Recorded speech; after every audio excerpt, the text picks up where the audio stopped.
Today I have this Panasonic VCR. What was it? NV-SJ200A. Complete with book and remote, and nice coffee stain on the book as is compulsory. Still got a bit of a label on it. 12 hours, that's right, they had the super long play. 12 hours using a 240-minute tape, power NTSC, 2 head. Super long play for 12 hours. I'm pretty sure I did test that out, and it is super low quality as well, which normal long play was bad enough on a VCR.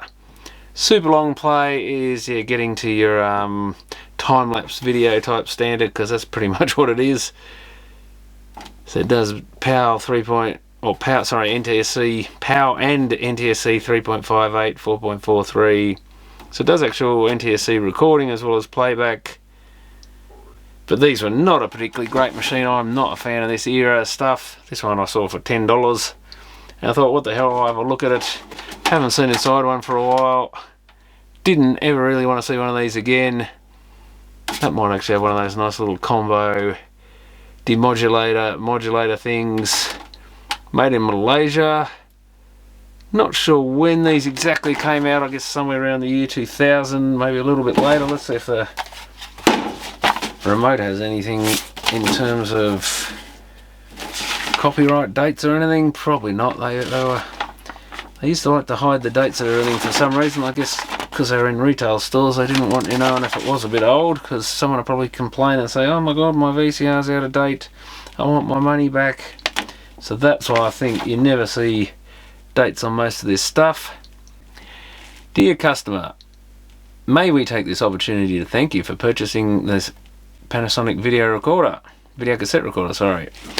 We would particularly advise that you carefully study the operating instructions before attempting to operate the unit, and that you note the listed precautions.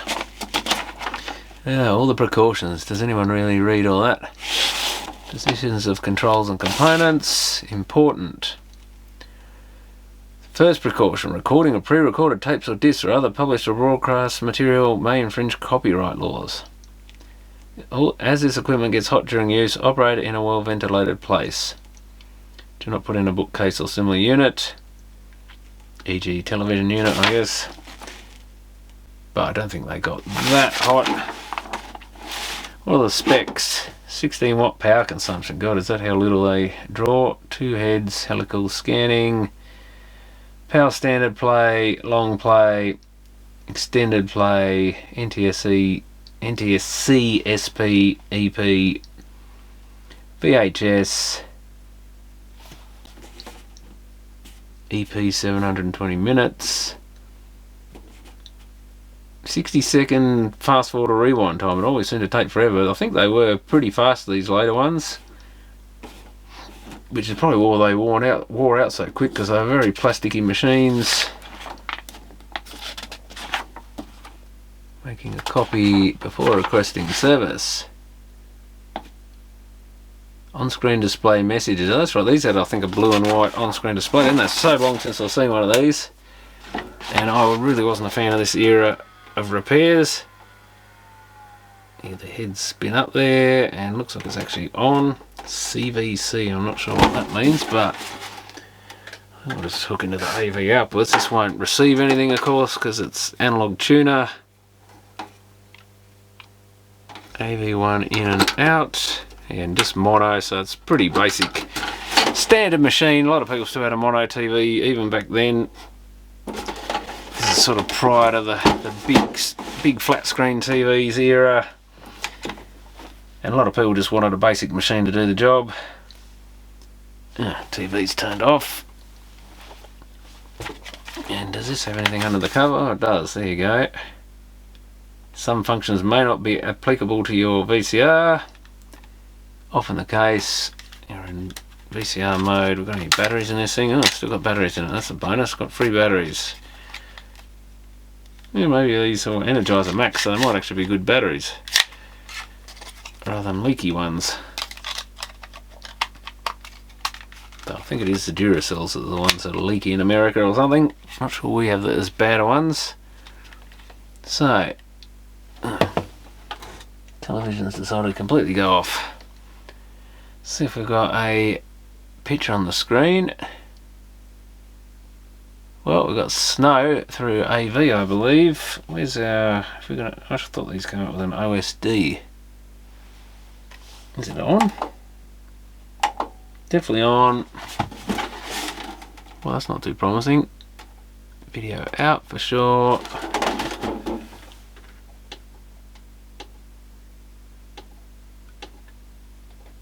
Come on, you silly TV video.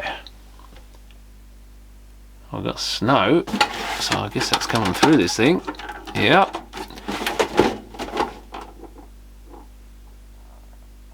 Yeah, I seem to remember these coming up. I thought they were much more like the old Acai's and stuff. They came up with a blank screen without anything on there.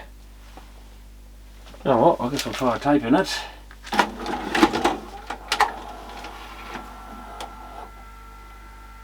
Well, that seems to work. It's a bit snowy and stuff because... or ghosty, because that would be the recording on this tape. Better find a better tape, I guess. The boy and the girl, right? That was the plan. Mine, not yours, if I remember.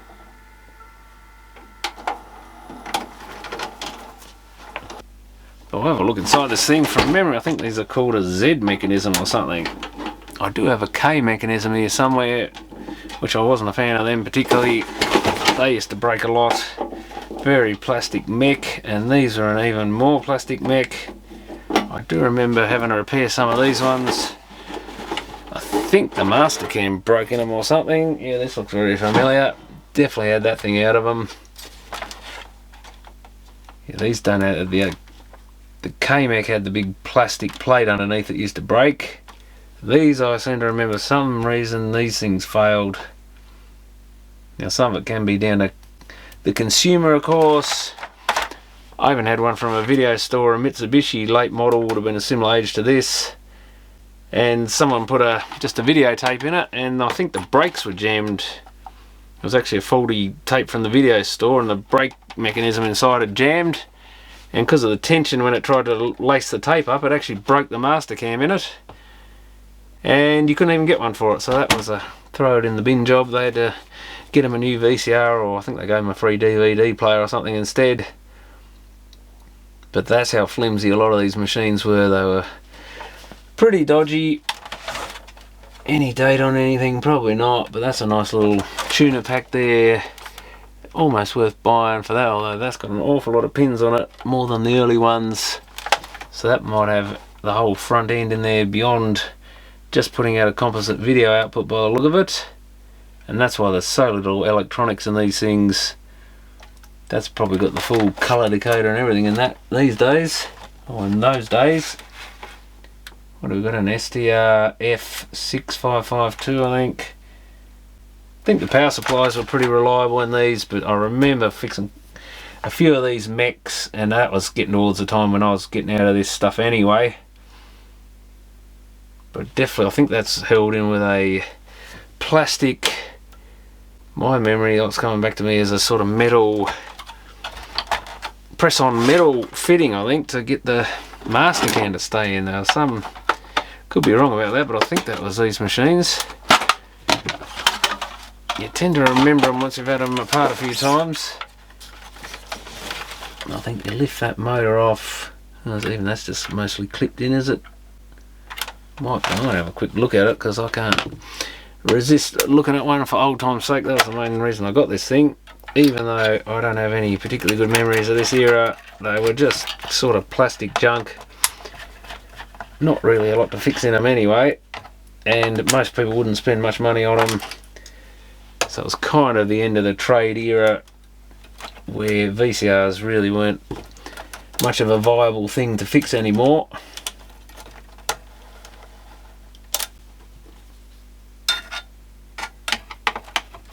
That was the big problem with them, and they weren't much fun to fix anyway. I think that just lifts out of there. Oh, is there another screw? Oh, well, out of the head. I think the heads, do they unplug, or do we have to undo? Oh, we have to undo that steel bit maybe.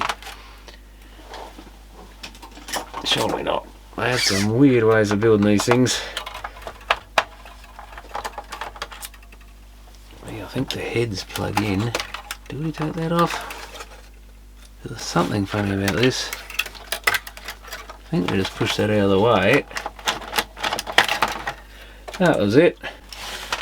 Yeah, it's got a watch type battery in it. Oh yeah, that's it. Yeah, the press fit metal piece there. That black piece around there. You've got to peel that back up to get your master cam out. I get a feeling these may have broke as well. These gears that run the tape guides. Yeah, and outright pretty horrible. Cheapo Mech. Very plastic, but I guess that's what everything was getting to in those days. At least they're nice and simple is one good thing, but not much fun to work on. Not sure there'd be a way. There's your arrow to point and a dot. I forget how you line the, or what you line the gear up to, but you'd have to align that cam gear up. Usually that motor just comes off. I think that just pops off, doesn't it? Is that literally you just push that? Oh, gotta be a bit careful of these plastic things. Oh yeah, in the front, I think we just pop a little screwdriver in there. There should be a little clip in it that sits down behind the metal. Oh, yeah, that's it. I must have loosened it. And that gets that off. Don't think this unit really had much go wrong with it, though whether they had enough use at that stage for anything to go wrong with it, but it is pretty flimsy plastic. But it was mainly this gear, and yeah, I think these other ones, the top of this other one chewed out. So I think if you had any sort of issue with anything pushing back on these guides, that could break them. Someone getting a tape stuck in there or something, pulling it out. But similar thing with these, they got these very flimsy, the other side of these take up gears, or these tape guide gears, just tiny little things on this metal slide plate, and it's right on the edge of them too, so they're really flimsy, break as easy as anything. Look at them in the wrong way and they break, is how bad they are. So I guess we can, I should be able to, let's see, loosen the two little bits on the back of the Mech that stop things going in, and we can load the Mech down. I can sort of push that, and what have we got? Something weird going on with the little lever that lifts up the mechanism. I should be able to wind this right through. There goes the tape guides out. We're laced up. This actually pivots to one side, I guess, to help hold them in. So if you had a mode switch issue or something, I guess too, if this went probably too far or something, anything, it's just on those little teeth right on the edge, and it takes hardly anything to break them.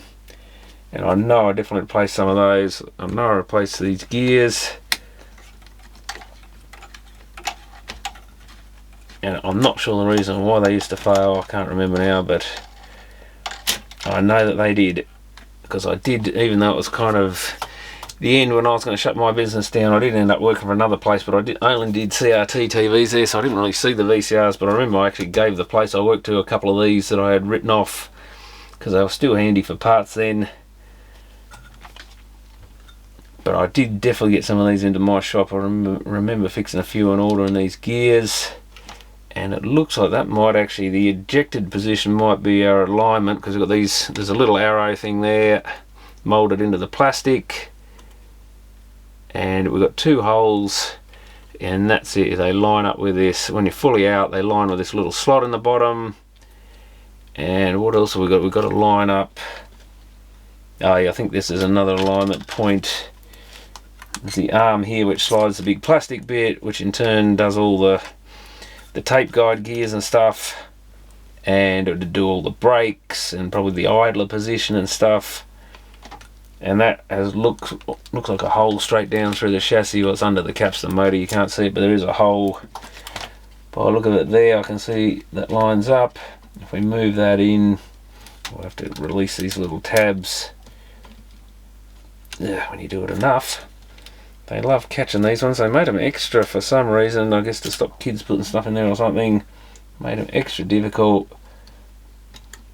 It's got a very tight spot there. Yeah, as that moves across, it's moving this slider plate underneath. Can't see it with all the stuff in the way, but it's pulling this great big plastic bit across as that arm comes across.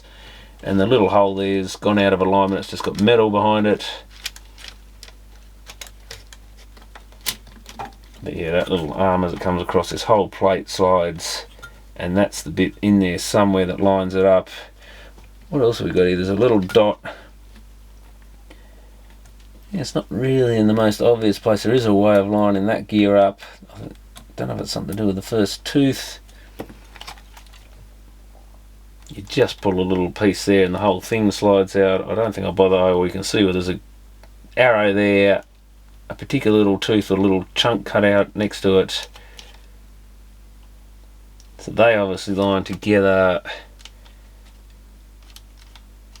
They're actually sitting out a bit at the moment. Not sure how they aligned with the other gear. Oh, it's the end tooth, I guess. The end tooth goes to the end tooth of this one with a little dot on it. That's probably all there is to it. Anyway, I won't fiddle with that too much because I'll probably end up breaking it. And you've got the pinch roller on top here. It's got this little metal pin goes into the slot around the outside. I think we just flick that off. That bit's separate. Oh, it's got two sides on it. The problem is pulling the two bits out and getting underneath it, so that isn't actually part of the pinch roller. They've got a little separate bit, and that's the pinch roller. What's this flimsy bit of plastic? No idea what that's there for. But that's got a little pin sticking out that goes into the slot on the outside of the gear here. So that really just, I guess once you've got this hole lined up, the gear lined up with the slot, you just put this in and find the slot that it goes into. Simple as that. And how did that go? Like, I think, yeah, that bit goes on a little metal pin sticking up. There's a little slot. And you just push that down to go onto that pin. And when it goes home, these two little pieces of plastic clip into a slot in that mounting post. So pretty straightforward. This is generally in very good clean condition. I'll give it a quick clean, but there's hardly anything on the capstan. Pinch roller's got a little bit of a mark. You can see a bit of the old chromium dioxide off the videotape on there. Control head's nice and clean. A lot of these new machines used to have problems with tracking because you'd get, for some reason, I don't know, never happened in the old machines, but these newer ones always used to get a bit of tape oxide stuck on the lower head, on the audio control head, would cause tracking issues. Very common issue with it. But yeah, I mean, this thing's as clean. I don't think I've seen such a clean VCR. Even when these things were new, I'm not sure they were this clean. So I don't think this one's done many hours. There is a bit of staining on the capstan from the belt, just from age, and same on this pulley. Bit of staining on the board here where the white paint is. Guess I should just check that. Seems to, yeah, that's fine. I mean, ideally it would probably have a new belt in it, but that's got plenty of torque. It's not slipping. Probably wouldn't hurt to clean the pulleys, but I don't think I care too much about that at the moment. I don't think it'll make any difference. So I guess we can put this thing back in. I don't think there's any alignment necessary on this. This just pops in and the gears mesh because it just goes around in circles. Doesn't really do anything. Actually, there's something that's interesting. Is this, the head cleaner, this little piece here, which gets bumped by the tape guys as they go past to bump on the heads. And it's not even dirty. Very unlikely in this machine that it would have had enough use that they've replaced it. You used to get these as a replacement part. A lot of the time we just, because they just don't clip, you go like this and into the rubbish bin and just throw them away, because they don't really do much other than put more dirt back on the head, and they take off after time. Once they get old, all that starts falling to bits. So generally we used to just chuck them out. Some people probably say, oh, you're a technician, you shouldn't be throwing out something that competes with technicians cleaning heads, but they were just junk really. They probably did do a little bit of work because they certainly ended up dirty, but the problem is then they would disintegrate and cause more trouble than they're worth, and sometimes they'd go squealy and noisy and stuff. But the general rule was, if they looked bad, we just chucked them out. So that should sit, I'm not quite sure where that sits. But we've got to get this little piece back on the another little metal tab with a square hole in it sitting there.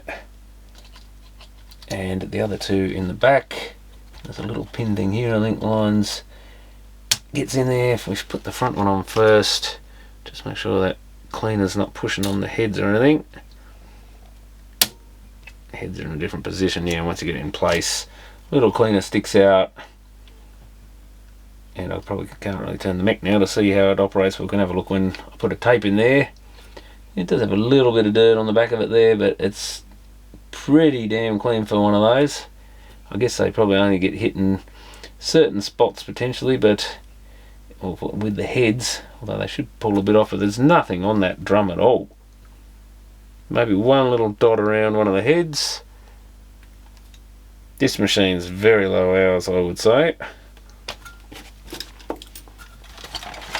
Which, if nothing else, it might be worth saving the Mech for repairing a hi-fi machine or something. It's not really worth much as it is.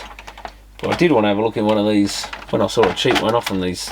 People are still asking $30 or something for one of these sort of machines, which is ridiculous, but alright for someone, I guess, who just wants a cheap machine to use as a VCR, but I only like the old retro ones. These things are awful as far as I'm concerned. So I prefer to pay $30 for an ancient one that probably doesn't work and needs a whole new belt kit and everything, and I would never buy one of these in a million years normally, because I can't stand the things. They're just cheap, nasty plastic sort of junk as far as I'm concerned, but they did the job, I guess, in the day, and at least they were fairly efficient in use of materials, but of course they didn't last very long was the problem. They tended to, you did anything wrong they would break, even if you didn't they'd break. And not real good. What on earth is that? Is that the dew sensor? There's a dew sensor hanging up in a little socket on the back of the board there, so that's a bit, this little white thing here, rather weird. You look at the back of it, it's got the black sort of carbon type coating on a bit of ceramic substrate stuff. Which order do they go in? Not really sure. So they used to always mount them up against the video head drum, because that was the bit that tended to pick up the dew. It's this big lump of aluminium here. So I don't know if I've really noticed. I probably would have noticed it in these once, but most VCRs they didn't just stick the dew sensor hanging out. I guess it's near the vent at the back. Maybe that works fine. But it was always this bit that attracted the moisture. And yeah, we'll have a look and see how this operates when the guides come out. I guess they just push on that, and the cleaner, and it hits the drum. I've got to put the front screws back in. I think we've got to, yeah, we can push the Mech in alright on its own up to that point. So it does roll quite easy. Often when they have the motor in place you can't really move the master cam, but these ones you can. So maybe that was another reason they got broken. People were forcing things into them or something, I don't know, but definitely a machine that if a kid messed with it they could break it for sure, or even an adult.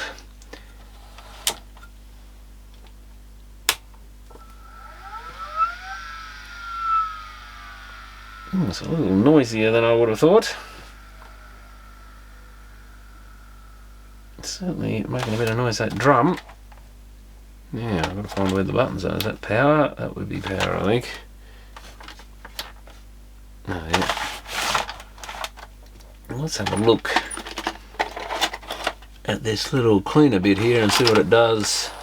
Guides come out, yeah, as the guides push out it briefly touches the heads,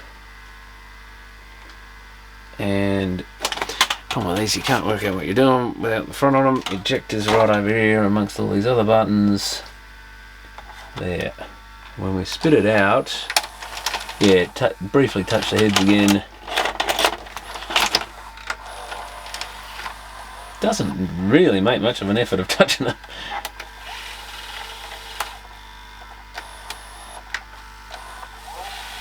Nothing happens. It's only when the guides go in and out, which these are sort of a loaded machine. I don't think that even spun. Does it move the little centre? No, it doesn't move the centre, so that thing's just loose. It's a little bit of chamois or something on there that just... It moved ever so briefly, so they're not even really trying very hard with this. Some are foam.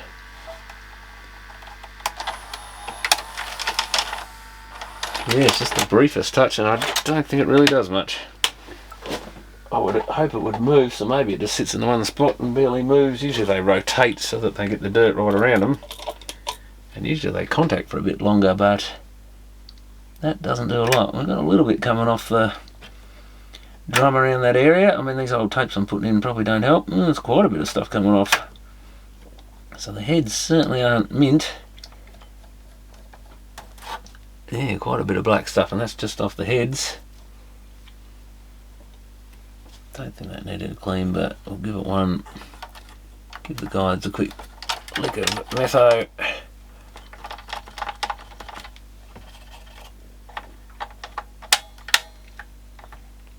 Basically nothing coming off there.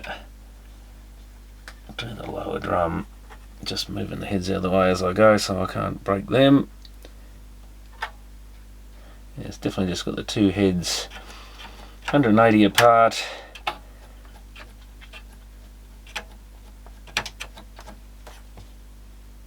Yeah, a bit of muck on the drum, so the drum definitely has picked up some stuff. I mean, the capstan, it just comes straight off. That's not signs of a machine that's done a lot of work, because usually the capstan is the hardest part to clean. I can probably rotate that by hand, yep. Just remembering to wipe my greasy fingerprints off when I'm finished. But yeah, that cleans off no problem at all.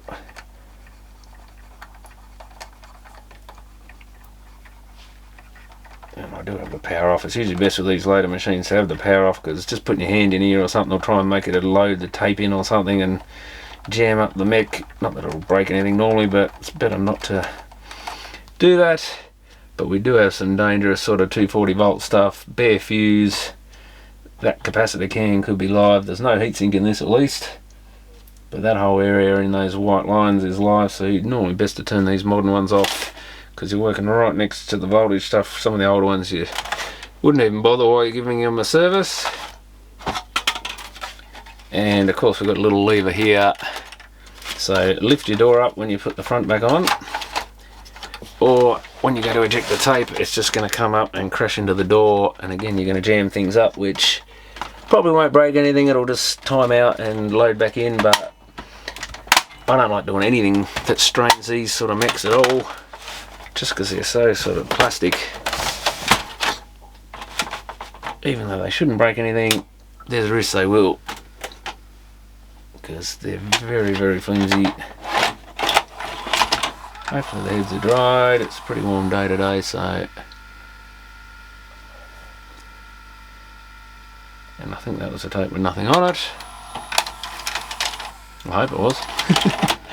Oh, am I plugged into the AV? I am.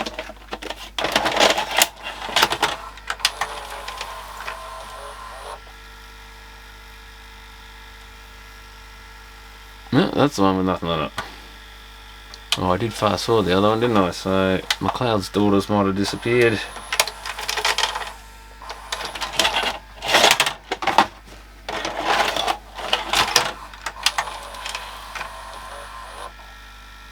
Ah, it's back. Colour's not looking too good though. What's going on here? Now we're good again. You found the guilty party yet? Guess I should tune something in and make sure it records. But it was mainly just, there's a cobweb in there too. Mainly just for old time's sake.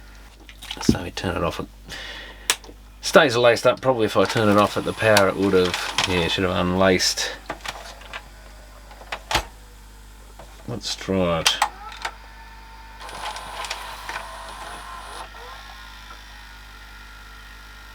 Party yet? Turn it off at the power switch, and yeah, it should. Oh, it actually just loosens off. Oh no, what's it doing? Yeah, it went back into place. Well, one thing I didn't look at, there is a mode switch on these under the board there somewhere. I think the master cam itself might just poke straight into it. So that's another thing that no doubt will play up in these things. Don't think they ever got old enough when I looked at them to have faulty mode switches. So half backs off a bit, tightens back up again, and turns off. So that's its. So it does sit there with the tape around the heads when you're going to standby. But anyway, it's all back together and working good enough for now. Got a couple of marks on the front there, not exactly mint, but not bad. I mean, internally it's pretty good. So I would almost be tempted to have a go at fixing a hi-fi one up, because I know I've got all that Mech's pretty good. It'd just be a matter of swapping the drum assembly over. Possibly the control head would have to be done as well. And you could certainly fix a faulty Mech in another machine with this one, because yeah, mono recorder is not really much good for anything in the modern world. But if you just wanted to watch a few tapes in a basic way, that would do the job. Did I actually check the remote? I don't think I did. I better check it that it actually works, because they're common for playing up. Yep, power on. Channel. So we've only got 4 channels and then AV. Oh, I've got volume, so this probably runs, so it does have the TV switch. This would be good for running a Panasonic TV. Input select, does that work on this? It does, it's not just the TV. There's no channel 5, 4, 2, they all work. And I guess I've got to check the tape functions. Power off, that's enough for me to make sure it basically works. Actually, the other thing I was going to check, does it have a menu? I had a feeling these had an on-screen, I think for the timer setting or something. And the other thing I just checked, does it have a, I think I tried on-screen display, didn't seem to do anything. Menu, oh yeah, we do have a blue and white type menu. I thought they had something like that. So that's the menu. We've got language, clock set, tuner preset, channel add and delete, so it looks like you've got like a favourites list or something, or you can delete things out. System, hit enter and it does nothing. Do we press the side button? No, how does that work?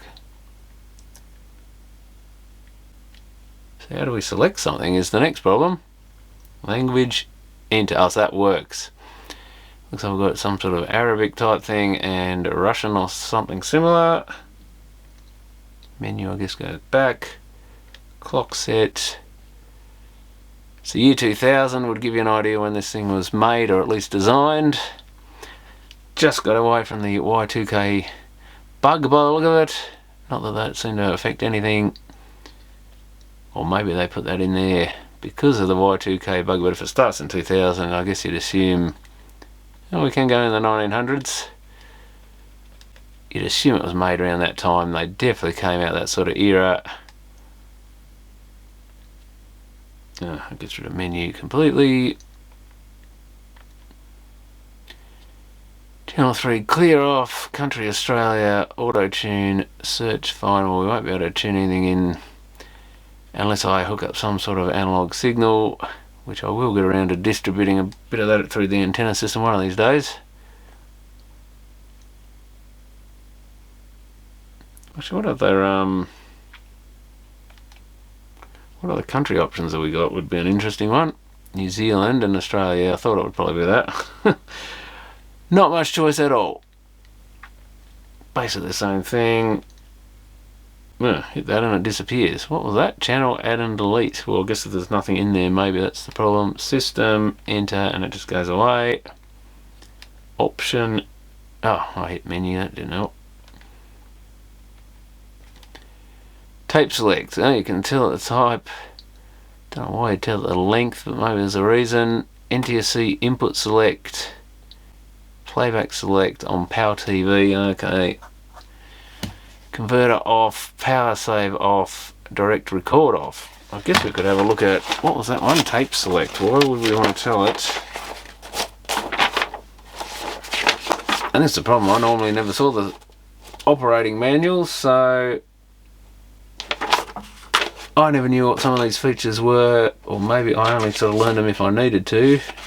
Add and delete the channel, setting the clock, using the on-screen display. Make various indicators upon at the press of the OSD button the following, so that must be while you're playing, so maybe I need to hit OSD while I'm playing a tape.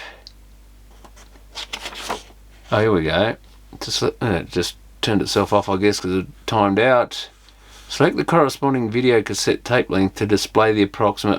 so it's because the on-screen display shows the approximate remaining tape time.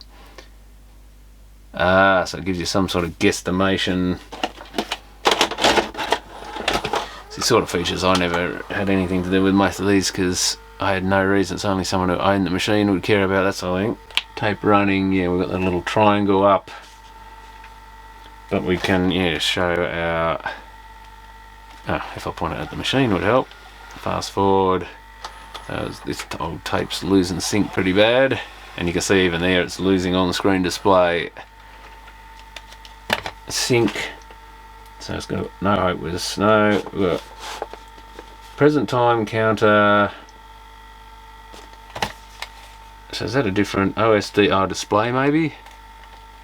Again, I've got to point at the front. Oh yeah, there we go. So the remain, that's why you tell it.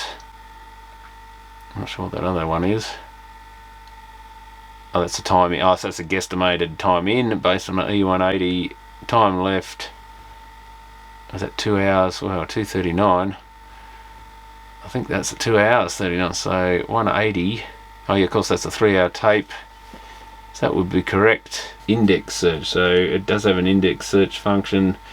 You can probably, a lot of these machines, I think, yeah, they just automatically put down an index each time you started recording, and you could fast forward and it would stop there. So that's all the on-screen ones. You can see the different modes. Time remaining, due, etc. will shut down if it's in due mode. We've got picture mode. So you can actually change for softer pictures and stuff, which I don't know why I'd want to on a video. They're normally soft enough as it is. I'll just shut that off so it's not making so much noise. Although it'll probably make a bit of noise for a minute until it shuts right down. When it decides to. I'll set the colour system. I think we looked at some of that. Reducing the VCR's power consumption. Yeah, you get no fluorescent display on the front when it's in standby mode. Sounds like it probably does come on when it's on or in timer mode. Or it will not operate in timer mode. Timer standby mode. After recording all program data, VCR will go into power save mode. No, so it does probably come on. So that's the sort of thing you'd end up getting someone complaining about a fault with their equipment, but it's just a setting. Direct recording function. Enables the direct recording AV input exclusive channel for direct recording. Direct record. To set the conditions, we obviously set it to direct record. Off. This setting enables direct recording. What does that mean exactly? Not sure. You'd think they'd explain what direct recording is, but that's your typical operation manual for you. Yeah, it's got a repeat function. Stop playback automatically off timer. So it's got an off timer if I guess if you're going to fall asleep or something, but the only reason you want that, and it's got a repeat function. So it plays it, stops, rewinds, plays it again. Auto on, auto playback. Yeah, a lot of them when you put a tape in with a broken tab. So that's your little record tab. If that's removed, which it is on every like pre-recorded video rental tape and stuff, shove it in there, or a kid's tape or something, and it just starts automatically. VCR off playback, cassette can be played, so if you just put, or if there's a tape in there, you just press play, it'll wake it up and start it up. It automatically rewinds at the end, which they all pretty well do. This function does not work during timer recording and OTR, whatever OTR. I thought that was something timer record.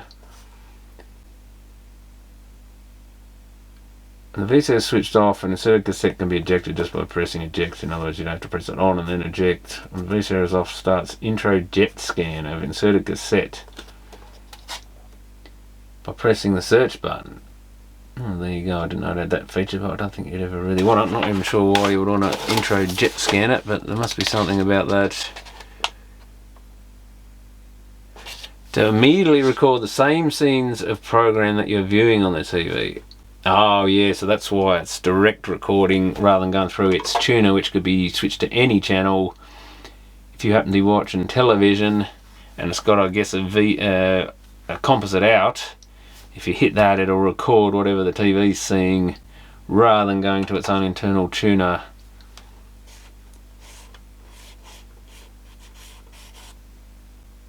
Yeah. VCR must be TV's audio video output sockets. Oh, that's kind of good because it overrides. If you suddenly want to watch what's on and you've got an AV out on your TV, select the recording duration performed timer recording. OTR means one touch recording. So it's not timer recording, it's one touch recording.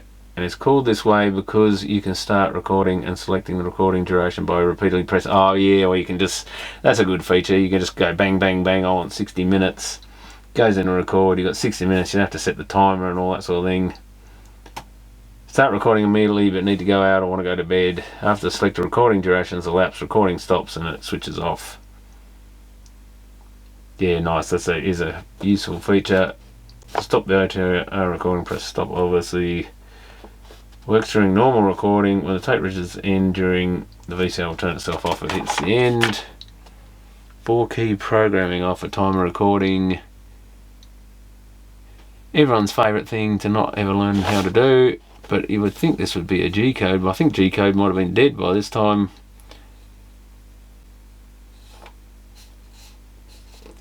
Set the channel, set the date, press the on button for the starting time, off button for the ending time, speed button to, yeah, because then there's even more stuff, press timer record to get it ready to go.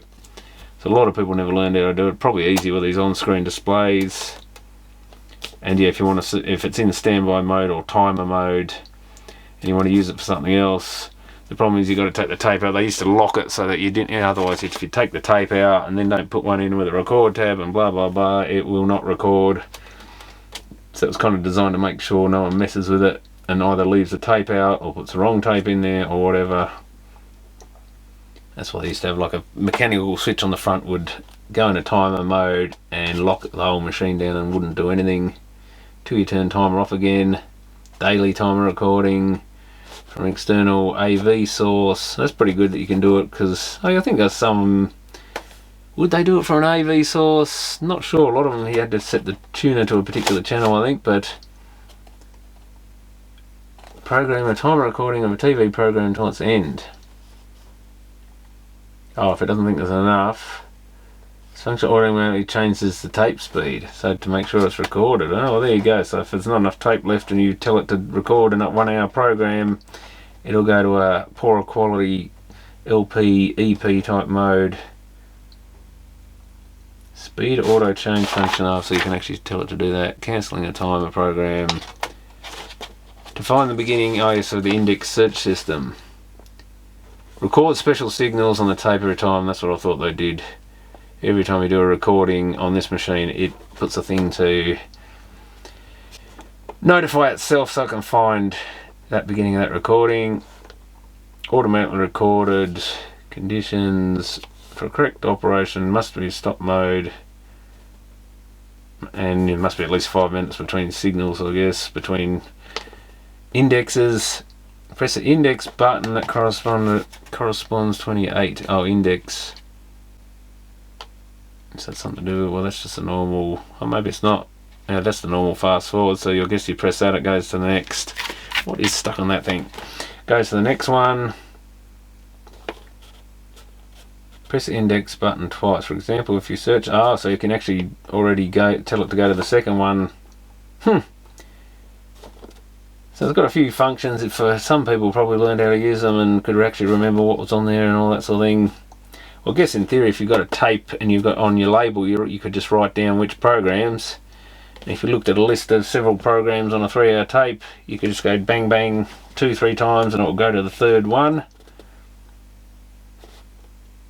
Switching in either direction is possible to the 20th index signal. Press it too many times, press the other one to get it back down, figure the VCR every time. I'll figure, so that counts how many it's gone through or gone past. Searching while checking the video cassette contents, intro jet scans, that's what an intro jet scan is. Call special index every time recorded. Intro jet scan makes usually signals play back the beginning of each program recorded on the cassette one after another at high speed. Oh, that's it. That would be handy when you've got a lot of old tapes and you haven't written on the label what's on them. You could actually search through something you couldn't do with old VCRs. You just had to fast forward, stop randomly and hope you could find what was what. So that was certainly, God, I wish I had that one. When you've got a big library of old tapes and stuff, I ended up throwing out a lot of mine because I just couldn't be bothered spending the time to go through them all and find out what was actually on them, even though I had some idea. Most of it wasn't really worth saving, but God, if you had that feature, you could have just scanned them quickly and at least marked what was on them, or saved the ones with the good stuff, or found what you wanted and record it onto another format. Would have been the ideal thing. Oh, that's quite a handy feature. Making a copy, just plug it into AV before requesting service. Adjusting playback picture. Does this actually have a tracking control? Tracking adjustment. Normally they're fairly automatic. Press the channel button until the noise bar, so that does it during normal or slow playback. Press up or down on the channel. Which ones? Those ones? Yeah, they're the little, what do they call them? Chevrons, at least when they're facing the other way, little angle things.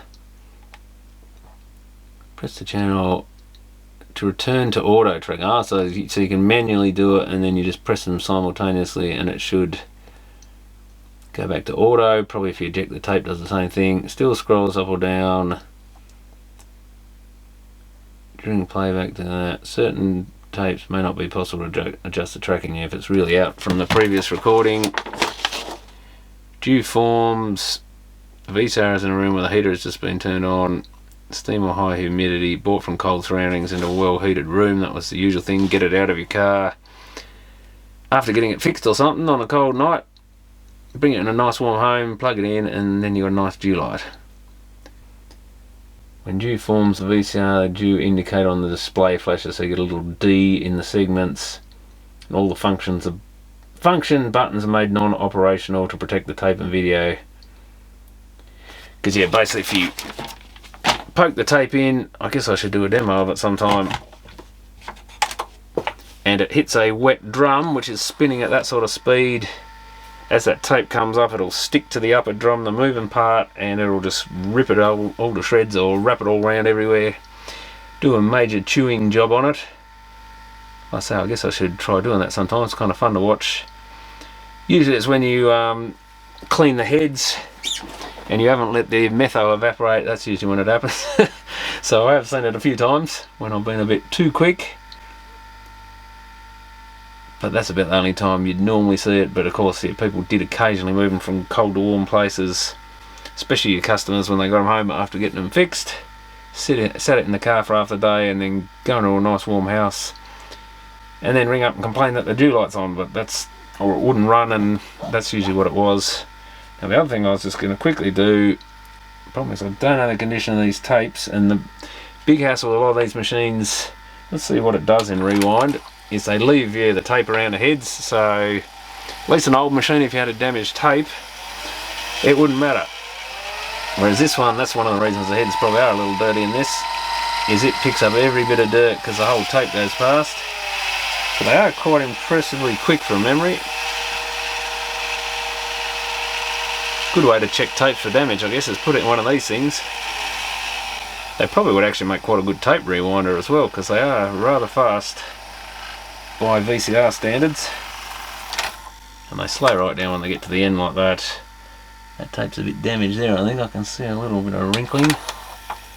There's some filth there, so I wouldn't be surprised if we get some dirty heads out of this, but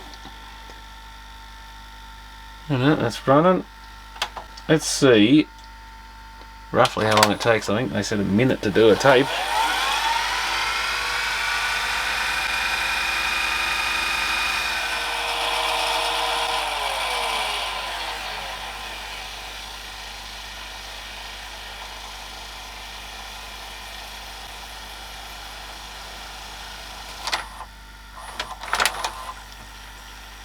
of course now I was going to rewind again, but that was pretty quick. This might even be a 240, this tape. But that's why they call it Super Drive, I think. So I forgot that's one thing they can do rather well. Yeah, it's a 240 minutes, so it did that in about a minute. So not bad. Probably shouldn't go into rewind now, it's away from the leader tape. Let's see how long it takes.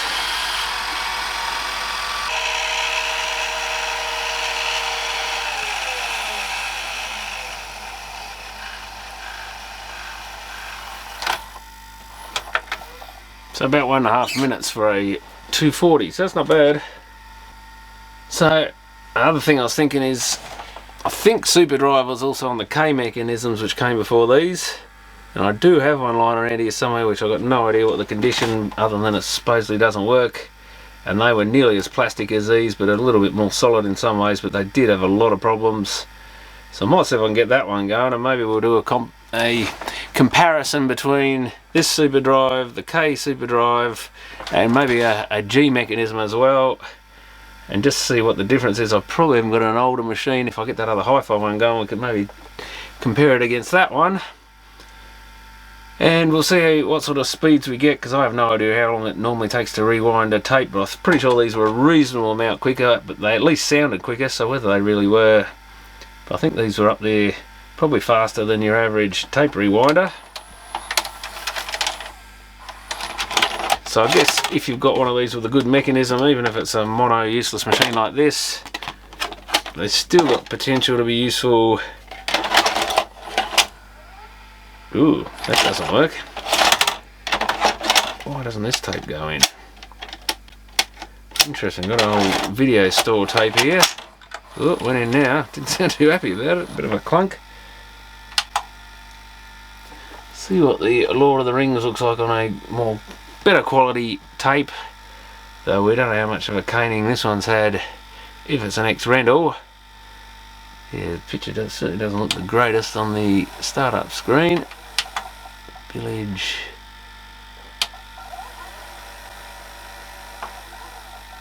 I've got a few videotapes I want to look at. It's going to be interesting having a look at them again, going back to the picture quality of VHS. But I'm sure once you start looking at it, you probably don't even notice. So that's looking pretty decent. Bit of graininess there, and possibly a little bit of tracking out. Or a bit of flag waving at the bottom. I think they said to use the channel up down, didn't they? Hey, there's our tracking way out.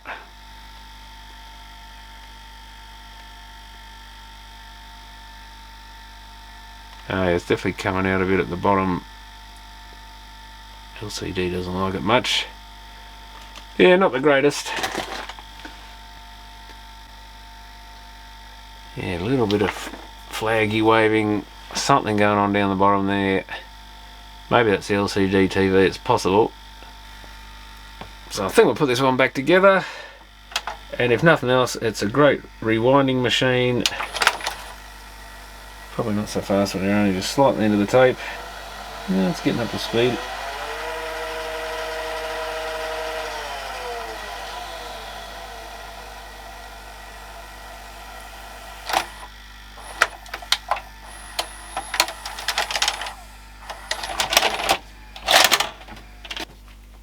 It's good to see one of these again, just for the hell of it, even though I really wasn't a fan. And this era is just very plastic, very boring, not much really in them at all, and what there is tends to break a lot, so you just kind of end up doing the same repairs over and over to them.